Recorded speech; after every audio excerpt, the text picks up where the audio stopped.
All right, lesson 81. And the first thing that lesson 81, just make sure that we understand, is if you have two equations, right? We've solved a system of two equations. Like if we have an equation like this, y equals x plus 1, and y equals negative 2x plus 4. Again, how have we learned to solve a system of two equations like this? What were our two ways again? So this Liam's like, do I have to say it again? I said it last time. I just said this 5 minutes ago. How is it, Liam? Substitution and elimination. Right? So that's how we've learned to solve two equations like this. So if I solve these two equations using substitution again, that's probably easiest here. Let's take this y value and we'll just plug that into this equation here. So that means x plus 1 equals negative 2x plus 4. And when I solve for x, I'll move my 2x over, I get 3x here. I get 3 on this side, so x equals 1. And then when I plug this back into this equation right here for x, I get that y equals 2, right? So those are my x and y value. I can write those as an ordered pair or a coordinate. So if I wrote it as a coordinate, it would be 1, 2. Does everybody see that? All right, so we've done that many times. You should be very familiar with that.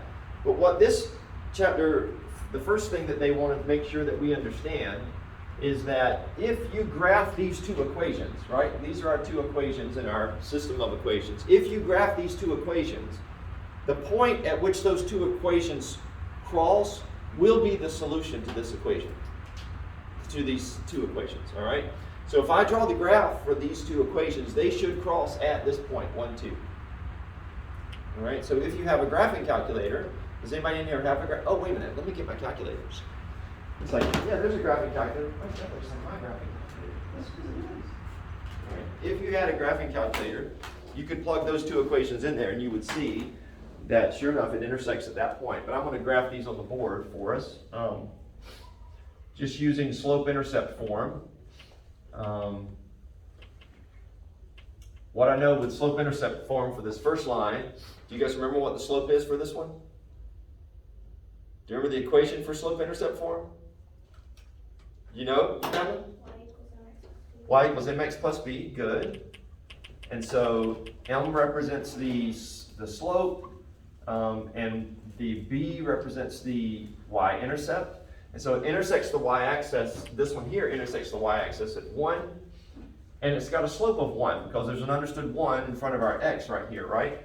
And so that means it's always easier to think about slope as a fraction. So that means that for this equation, elm is equal to 1 over 1. For this equation here, elm is equal to negative 2 over 1. And so this means slope is rise over run. You guys remember that? So I'm going to rise up and go over 1. Rise up and go over 1. So my first graph is going to look like that there. My second graph is going to intersect the y-axis at 4. That's the b for that one. And the rise over run for this is negative 2 over 1. So I'm going to start here because it intersects the y-axis there. I'm going to go down 2 and over 1. So that point there, down 2 and over 1. That point there. All right. So when I draw this line here, sorry, my line's not quite straight, but it's close enough. We see very clearly that these two graphs intersect at that point right there. And what is that point? That point is this point. So you can actually graph lines and determine the solution for the system of equations by looking at the point at which the graphs cross. Does that make sense for everybody? So the point at which they cross will be the x and the y. All right. Now, sometimes when you graph two lines, you will get something that looks like example 81.3. So I'm not going to do it, but if you'll just look in your book, do you have your book? Does everybody have their book? Not everybody has their book.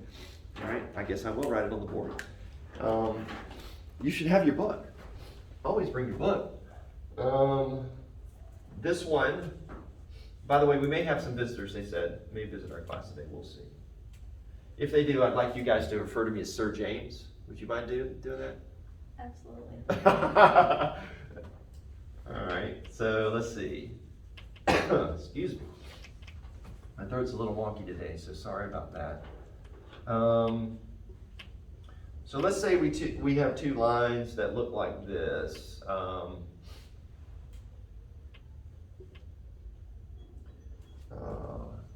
What we're graphing here is y equals x plus 2 and y equals x minus 1. And do you notice that for both of these they have the same slope? Right? Our m value is the same for both. What's our slope for both of these lines?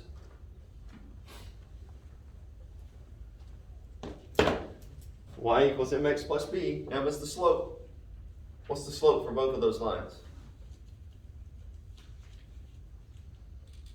Class, Sir James is asking you a question. I expect a response. What's the number in front of the x?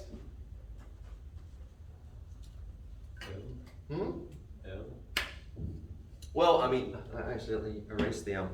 M represents the number in front of the x. For both of these equations, what is the number in front of the x?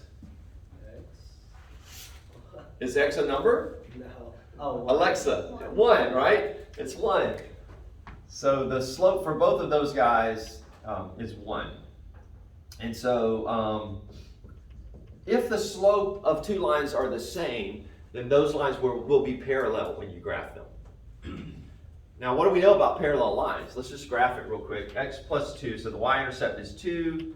I go 1, up 1, over 1, up 1, over 1. So this graph, down 1, over 1. This graph is going to look like this here, right? This one here intersects at -1, and it's basically going to be like this, right? What do we know about parallel lines? What makes them parallel lines? They never do what? They never cross. What did you say, intersect? Touch. They never touch, right? They never intersect one another. So if they never intersect, and the way that we find the solution to two lines graphically is we look at the point at which they intersect. If these lines never intersect, do you guys see there's no solution? Right? There's no place that they cross. So for a problem like that, we do not have a solution, and we say that these are, we call these inconsistent. These are inconsistent equations.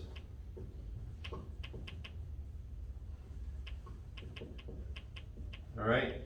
Now what happens if you solve in inconsistent equations using our other methods, substitution or elimination, what happens is that you end up not getting a true statement. So let's just try that real quick. Let's see what happens. Let's use substitution again. I'm going to take the x plus 2 and I'm going to plug it in right here. So I get for y. So I get x plus 2, that's where the y was, equals x minus 1. And so here, whenever I subtract out the x from both sides, the x's go away and I'm left with 2 equals -1. That is not true. So inconsistent equations, when you end up trying to solve those equations using one of our methods, elimination or substitution, you end up getting a statement that's not true. Okay? The variables will disappear and your statement is not true. So that's how you can tell that they're inconsistent without graphing it, just by solving it like we normally would. These equations here, where there is a single solution, we say these equations are consistent. All right? So you need to know what consistent equations means versus inconsistent equations. And there is one other type, and that is, those are dependent equations. And dependent equations would be the graph of something like this.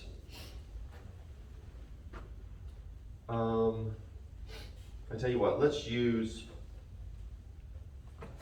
one of our existing, this is inconsistent. Let's say we have y equals x plus 2, and then we have 2y equals 2x plus 4. All right, so let's say these are our two equations. Now if I try to solve these equations, and we're going to do that by taking this x plus 2 and plugging it in right here. So we would get 2y equals 2, I'm sorry, the y is x plus 2. 2 times x plus 2 equals 2x plus 4. This,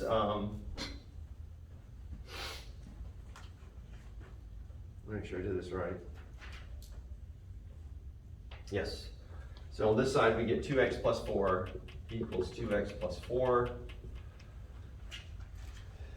If I try to move my x's to one side and my 4's to the other side, I end up getting 0 equals 0, right? Everything disappears. But is that a true statement? It is. So if you solve the equations and your variables go away, but you get a true statement, then what we say these equations are dependent equations.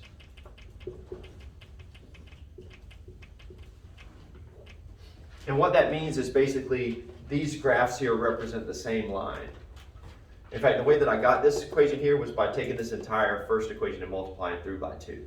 So if I were to graph this, so y equals x plus 2 is what we've already graphed right here.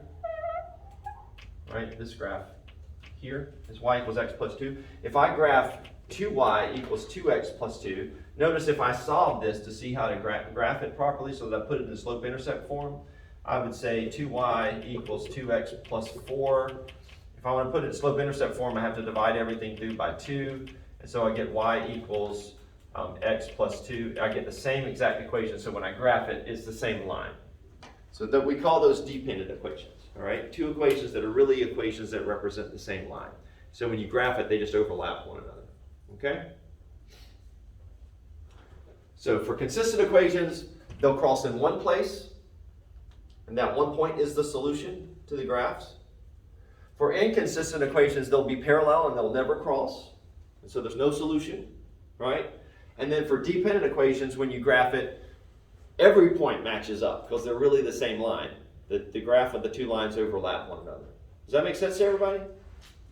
You guys think you could recognize those? If I asked you to tell me if it's consistent, inconsistent, or dependent? One solution, no solution, or everything's a solution, which is they're basically the same equation. Or they are the same equation. All right, so make sure you understand those. Let's move on to lesson 82. And for lesson 82, I really I want to make sure that you're able to tell me whether or not a set of points can be a valid function. And I also want to make sure that you know how to plug in values and solve a function. So let's say, for example, what do I mean by a function? F of x equals x squared plus 5. Have we talked about functions in here before? No? Yes? I feel like we have. I feel like we've done this before where we plugged in values to it. But I didn't look back to see where we may have discussed it. Let's just see if I look in the back here. It tells me where we've discussed functions before. EF functions. It looks like back 117 and 118. We talked about the notation for it, page 117 and 118. So that would have been lesson functional notation. So yeah, we did mention it, and we've done this before where you have to plug in values. So that was problem. That was lesson 28. So it's been a while back. Yep. Yeah. So lesson 28, we have seen this before, it's just been a while. But this is really important, it's not going to go away. You're going to have to keep using functions. So just to kind of refresh what we've done before, if you have a function like this, and I ask you to find, the way we read this is f of x, right? That's how you read that function. And if I say I want you to find f of 2, it means that basically I want you to, in this part of the equation here, I want you to plug in 2 for every x that's in the equation, all right? So wherever we have an x, we have to put a 2 in there. So f of 2 for this particular function would be 4 plus 5 or 9. So that would be the value of f of 2. Okay? Does that make sense to everybody? Pretty simple. Just plugging that in for wherever x is.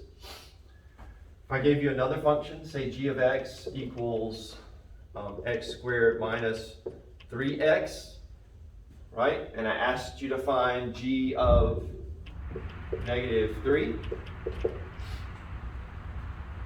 Then g of negative 3 would be negative 3 squared minus 3, and that 3 would also have to be times negative 3. So we plug in the negative 3 everywhere the x is.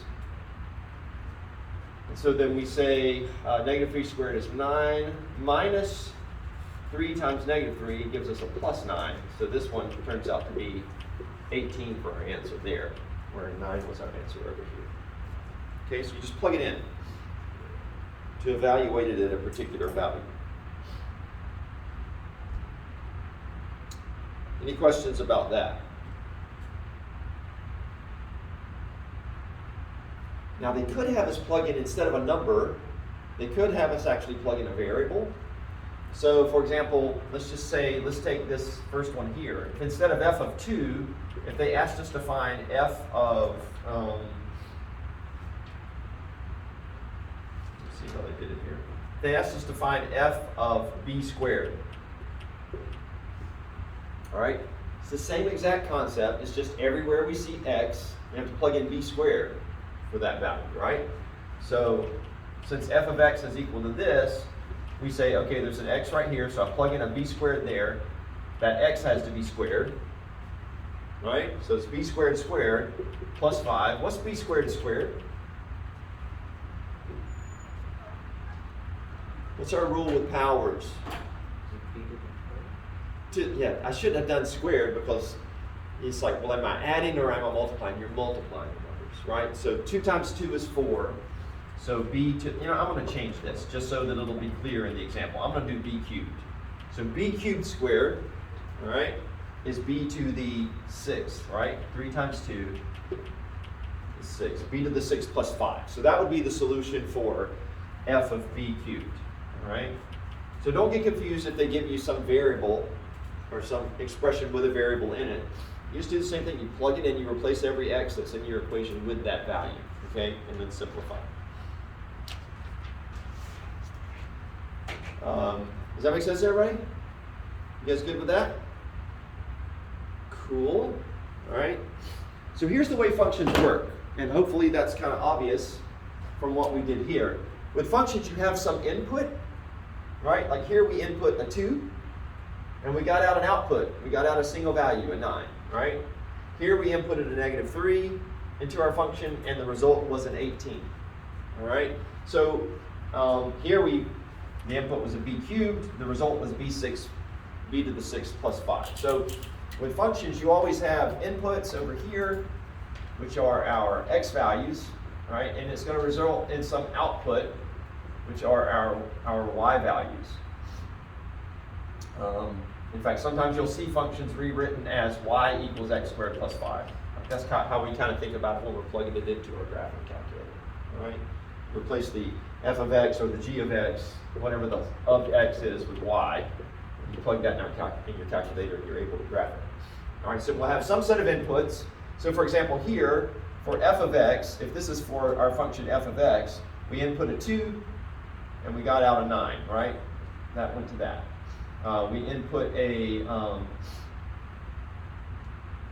b cubed and we got out a b6 plus 5. What if we were to input a negative 2 into our function? Let's try that real quick. F of negative 2 equals negative 2 squared plus 5. So negative 2 squared is 4 plus 5, and we get 9. So notice when we input negative 2, we get the same output as when we input positive 2. And that's allowed in functions. So you can have multiple x values that give you the same output, the same y values, okay? What's not allowed in functions is having multiple outputs that are mapped to the same input, All right, so this is allowed. This looks like a function here. But if I were to give you something like this and said our inputs are, which are our x values and our outputs are our y values, and let's say I said 1, 2, 3, 4, and over here for the outputs, we'll say that 1 mapped to 3, and that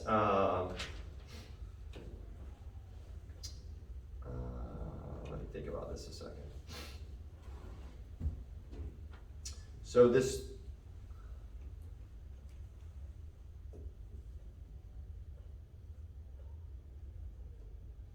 yeah, I need to do this. So let's say we got a 3, a 5, a 7, and an 8, all right? And this 3 and this 5 both map to this 1. And this 7 goes to this 2, and this 8 goes to this 4. Maybe it's mapped like that. Yep? Yes. This is not allowed. So this is not a function.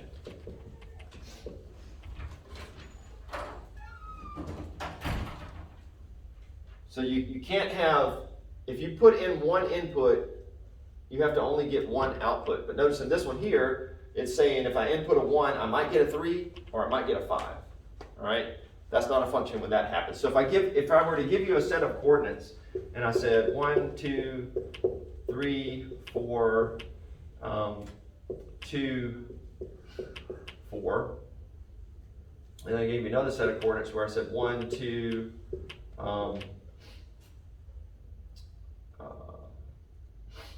3, 2, 3, 4. One of these points represent a function. Yes. Okay, yeah. One of these sets of points represents a function. The other set does not represent a function. Can anybody tell me which one? If this is set number 1 and this is set number 2, which one represents a function based on this definition here and which one does not?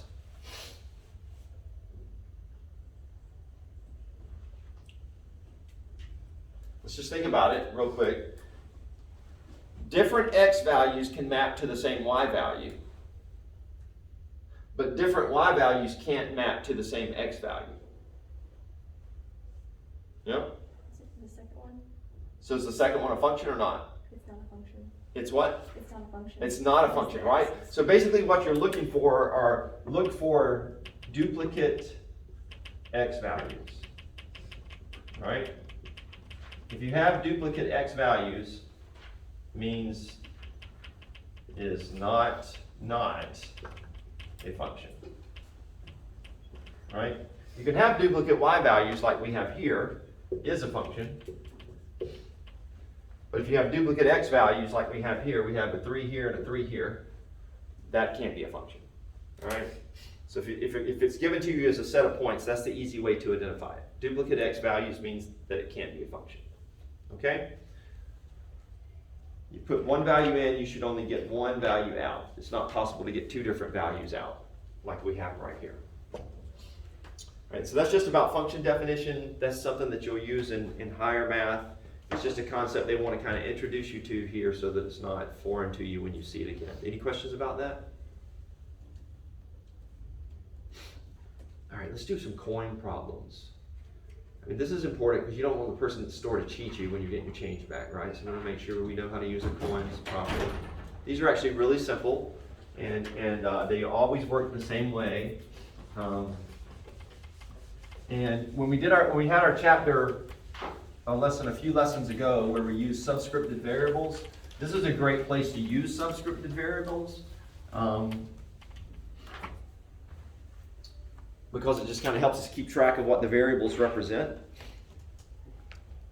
So with coin problems, the way it's going to work with coin problems is they're always going to tell us something about something that's going to help us understand how many coins we have and then what the value of those coins are. And so if I know the total number of coins and I know what the value is of those total number of coins, if there's only two sets of coins and I know that information, then I can figure out how many coins there are of each. So for example, if I've got dimes and nickels, right, and they tell us what the total number of dimes and nickels are, and then they tell me what the value of those two combined together is, I can figure out how many dimes I have and how many nickels I have. All right, so let's make sure that we understand how to do that. Really, all it is we're writing down two equations, and then we're solving those two equations using the same methods that we've always used for solving two equations with two unknowns. Okay? So, example 83.1 says Jack and Betty have 28 coins that are nickels and dimes. They have 28 nickels and dimes. So, we're going to say this. We're going to say the number of nickels, so capital N, little n for number of nickels, plus capital N, little d for the number of dimes, equals 28. They tell us they have a total of 28 of these guys, right? The number of nickels plus the number of dimes equals 28. They also tell us that the value of the coins is $1.95. So if this is $1.95, how can I use these same variables to say something over here equals that value? And instead of writing it as a decimal, we'll leave it as a decimal, but I'll just show you in a second that you don't have to write it as a decimal if you don't want to. How would you do that?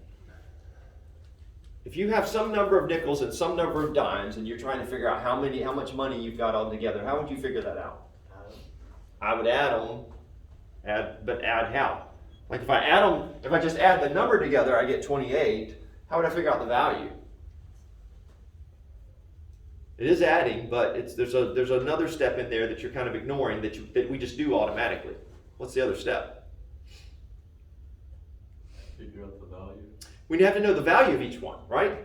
So what we're doing actually is, let's say we have five nickels. We're taking those 5 nickels and we're multiplying it times what value to figure out how much it's worth? 5 nickels times 5 cents, right? To tell us that we have 25 cents worth of nickels. So to figure out the value of the nickels, we're basically saying 0.05, because that's how many dollars it is, right? $0.05 times the number of nickels, right? Plus, what's the value of a dime? The value of a dime is 10 cents, or $0.1, right? 0.1 times the number of dimes. Does that make sense to everybody? Now, if we multiply this whole equation through by, let's take the dollar sign out to eliminate confusion. If we multiply this whole equation through by 100, we would get rid of our decimals, all right? So it's actually easier to think about this. Instead of thinking about it like this, think about it as 5 times the number of nickels plus 10 times the number of dimes is going to equal 195, all right?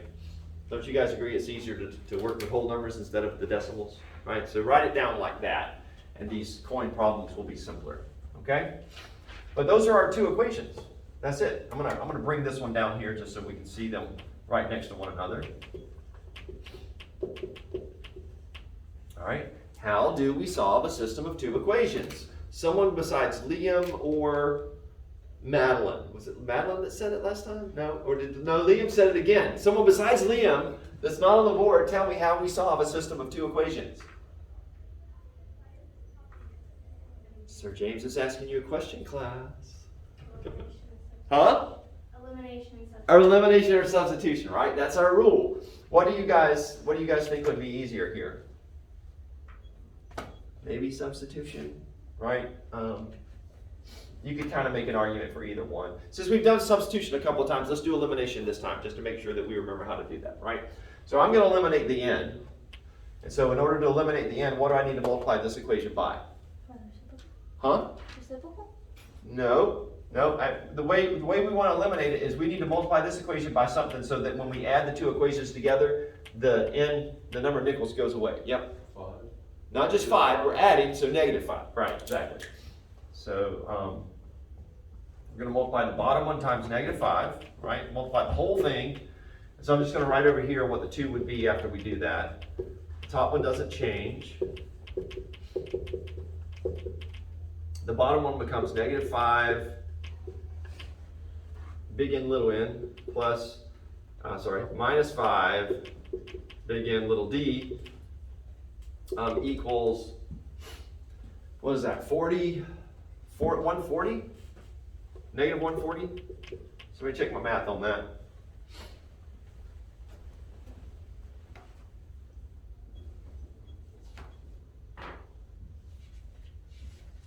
Yeah, negative 140. And now we're going to add these two together. So when we add those two together, our number of nickels goes away, and we're left with 5, big N, little d, number of dimes, equals 55, right? And so when we divide both sides by 5, we get that the number of dimes that we have is equal to 11. Now, how do I figure out the number of nickels now that I've determined the number of dimes? Plug in the number of dimes. Yeah, plug that in. One of the other equations. It doesn't matter which one, whichever one's simpler. I think this is probably the easiest one. So we would say the number of nickels is equal to, the number of nickels plus 11 is equal to 28. So that means the number of nickels has got to be equal to 28 minus 11, which is 17. So we've solved it, right? That's it. Number of nickels, number of dimes. These problems all work this way. They're going to give us some information, and we just have to write down the equations correctly. All right. Just to kind of show you, so you're always going to end up with 2 equations and 2 unknowns, and then you use one of our methods for solving those. Any questions about that? Now, sometimes it will be presented to you a little differently, so let me just show you that real quick. We're not going to solve the equations, but I just want to make sure you see how to set them up. 83.2 presents it like this. It says Ming has $4.45 in quarters and dimes. All right? Somebody tell me how I would write down my equation with that information that includes the number of quarters and the number of dimes. What's the first equation I could write down, knowing that they total up to $4.45? Be creative, How many someone. quarters and how many dimes? What's that? How many quarters and how many dimes?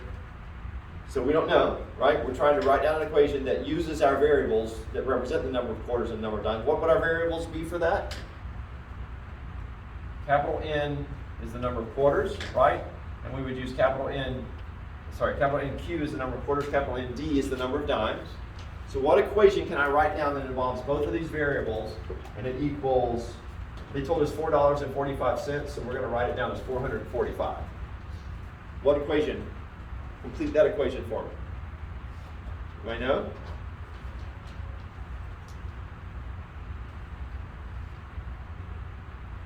What am I multiplying the number of quarters by to figure out the value of quarters I have? Huh? 8? You think a quarter is worth 8?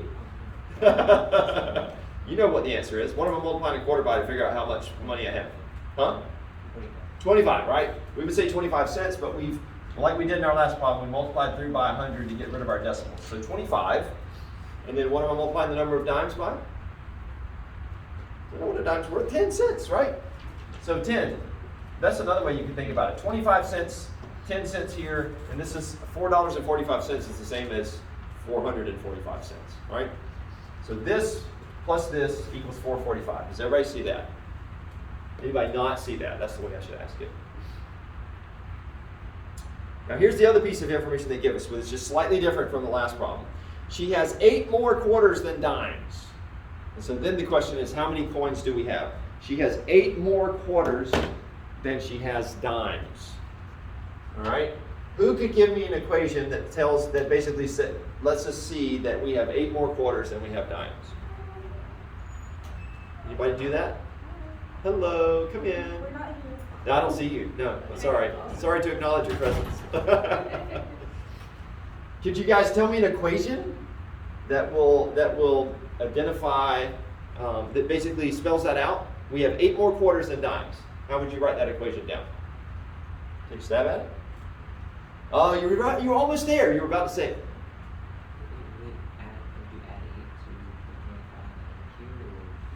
Would you add 8 To not the 25 NQ, because this is taken into account the value, right? We're just talking about the number. And remember, what NQ represents is the number of quarters. So if we know we have 8 more quarters than we have dimes, then we would say NQ plus 8. Let's see, 8 more. Does it say 8 more quarters? Yes, I did that wrong, right? Because if I do this, what's wrong with this? What is that saying? Huh? It's okay. Even though there are people in the room, you can still speak. Just how do you address me? Sir James. Sir James. I told him when we had visitors, you have to address me as Sir James. This is saying we have that the number of dimes is bigger than the number of quarters, right? So we need to reverse our little. We need to say number of dimes plus 8 equals the number of quarters. All right. Does that make sense to everybody? You see that? That equation there says we have 8 more quarters than we have dimes. So now what do we have? We have 2 equations and 2 unknowns. And how can we solve those? Yep. Substitution or elimination, right? That's the method that we always go to if we see 2 equations and 2 unknowns. This one probably, because this is we've already solved for this variable here, it kind of lends itself to substitution. So that would probably be the better choice here. Okay? Any questions about coin problems? No? All right. So we've talked about coin problems. We've talked about functions already. But we're going to talk about functions again. All right. First, let's talk about multiplication of radicals. What are radicals? What's a radical? Like someone that's crazy and out of control. Not in math, what's a radical?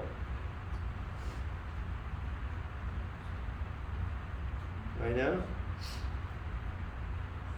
It's something that's got a square root in it or a cube root in it. Any of those things that have the little root symbols, right? That's a radical. Yeah, sure. Thanks for stopping by. But class, tell them bye. Bye.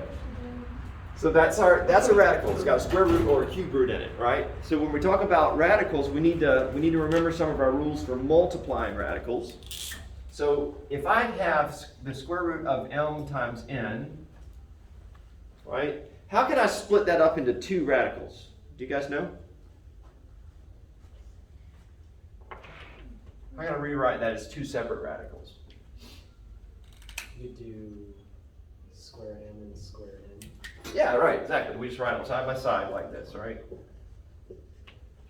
And the reverse is true. So if we were to see this times this, we know that that means I can do that, right? So using real numbers to kind of think through that, it means that if we had the square root of 6 times 2, we could rewrite that as the square root of 6 times the square root of 2, or vice versa, right? It just means that we're allowed to do that. And that helps us solve these things. Like in the case of this, if we had something like this, it's really, what's helpful here is we recognize that this means that's the same as the square root of 12, right? And then when we think about the square root of 12, we know that the square root of 12 is the square root of 4 times 3, and then we can split it up, go in this direction if we wanted to, and think of that as the square root of 4 times the square root of 3, and so the square root of 4 is 2, square root of 3. So that would be our final answer. That's how we would simplify square root of 6 times square root of 2, right? So we're using like both of these rules, kind of flipping back and forth to simplify that guy. So it's really important that we remember that, and that's what's going to help us do problems like example 84.1, where it says 4 times the square root of 3, or 4 square root of 3 times 3 square root of 2. All right? How would I do that? What am I actually multiplying together to solve this problem? Alexa? 3 and 4 and 3 and 2. That's right. So start with 4 and 3, right? So 4 times 3 get multiplied together. And then according to this rule right here, right, I can rewrite this as 3 times 2, the 2 that are under the radical, right? So my final answer for this guy would be 12 square root of 6. Everybody agree with that?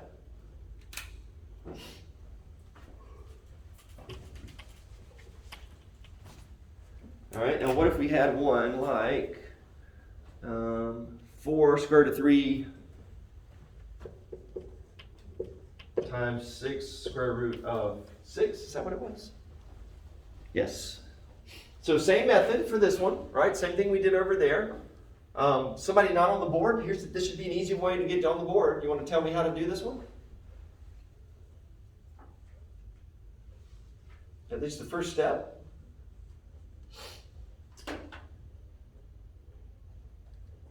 If you don't want an extra point today, that's fine.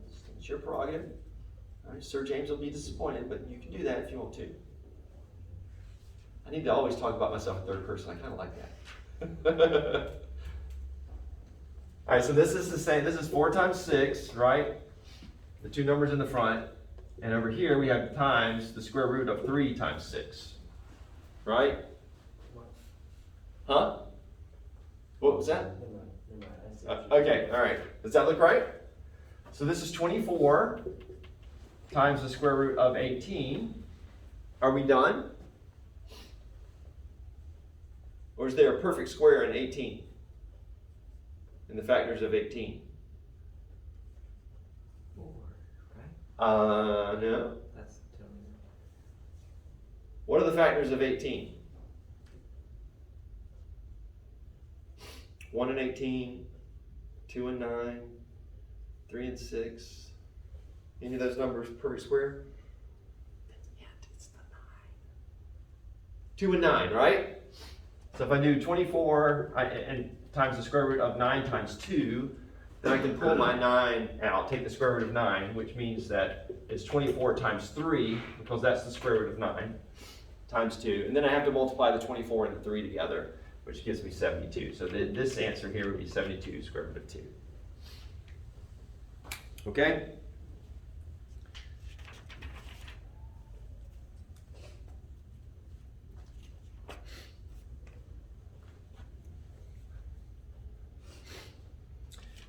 All right, any questions about that? You'll have some sample problems to practice that.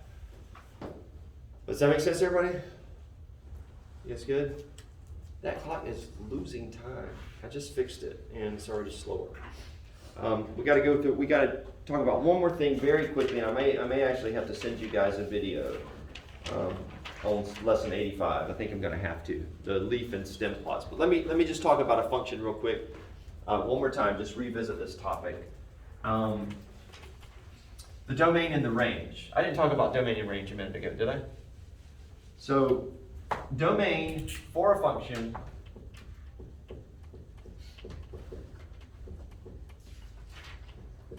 of x and y, domain is the possible x values, and range, domain, I don't know why I didn't spell that out. Domain is the possible x values, range is the possible y values.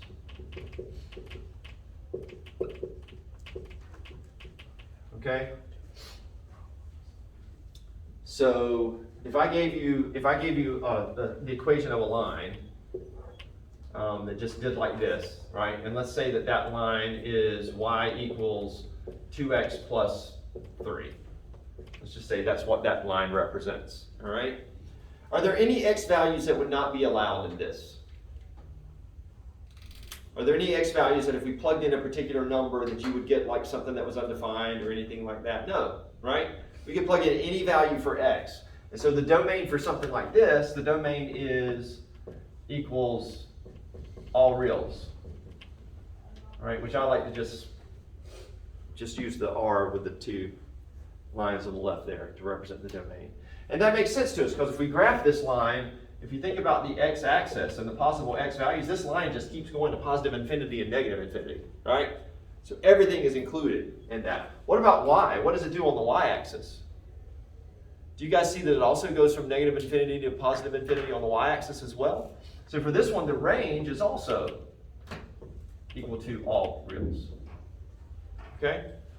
So what's the situation where certain values would not be allowed? Well, let's think about this. What if we had this? Y equals 2 over x.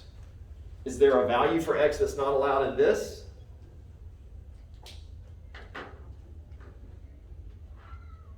What could we not have in the place of x? What makes this equation here undefined? If x is what? X cannot be X can't be 0, right? You guys see if I plug in 0, this is undefined. You can't divide by 0. So the domain for this would be all reals where X does not equal 0, right? That might be one way to write it. Some way you have to convey to me that you understand it includes everything except for where X is equal to 0. That is not allowed, right? And so those are where you pay attention to domain and range. There are certain equations, like if you had something like this, the square root of X minus 4, y equals that. What can this value underneath the radical not be? What can we not take the square root of? We can't take the square root of a negative number, right? And so for this here, we would say that X minus 4 has got to be greater than or equal to 0 in order for this to be true, right? So if we solve this inequality, we would say X is greater than or equal to 4. And so the range for this, the domain for this equation here is the domain is, you could say reals where X is greater than or equal to 4. And that would explain what the domain is for that function. Okay, does that make sense to you guys? There's some examples in the book that also where they'll give you a graph and you can look at the graph and say, okay, this is what the possible values for X and Y are based on the graph. I just want to make sure that makes sense to you. Domain is the possible X values, range of the possible Y values, right? As it moves up and down the Y axis. Okay, I'm going to have to send out a video. We ran out of time for 85 to just show you guys the stem and leaf plots. It's not difficult. It's just a way to sort of think about organizing data so that you can see the median, the range, and the mode a little bit easier. So look for a video on that, all right? You guys have a great day. Thanks for calling me Sir James in front of our visitors.